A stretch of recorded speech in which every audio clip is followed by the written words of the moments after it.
tajala baay'ee sodaachisaa guyyaan dhufaatisaa warra qajeelotaaf ni dhufa warra jal'ootaatti immoo hin farada. Kanaafuu dammaqa dhalootaa eeggannu dhufa ilma Waaqaa wanti dachee kanarra argamu hundumtuu gaaf tokko akka gaggaabakaa. Kanaafuu dammaqa dhalootaa eeggannu dhufa ilma Waaqaa wanti dachee kanarra argamu hundumtuu gaaf tokko akka gaggaabakaa. Nakaasee hirriba du'aa keessaan dammaqsee akka ani jabaadhu humna ayyaana kee anaaf baay'isee. Nakaasee hirriba du'aa keessaan dammaqsee akka ani jabaadhu humna ayyaana kee anaaf baay'isee.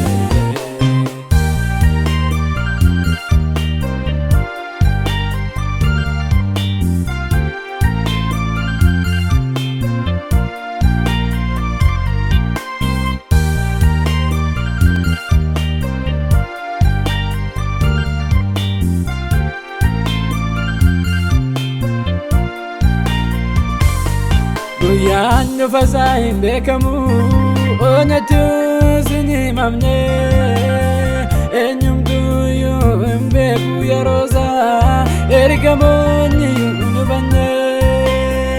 Egaa maal malannaa yeroonni dhufu maal jennaa har'a gaalaa godhanneetu mana galgala qophoofnaa.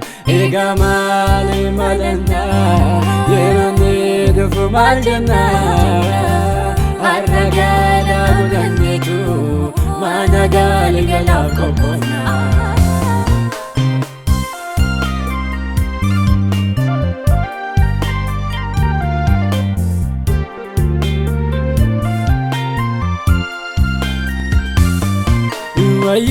Wayyoo warra jal'ootaatti ammayyoo faraadameera wanni qajeelotaa garuu gooftaan dhufuu ga'eera.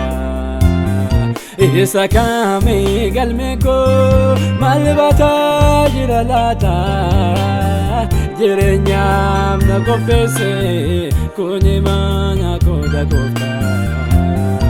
Isa kamii galmee koo maal baataa jira laata jireenyaaf na qopheesse kuni mana kooda gooftaa.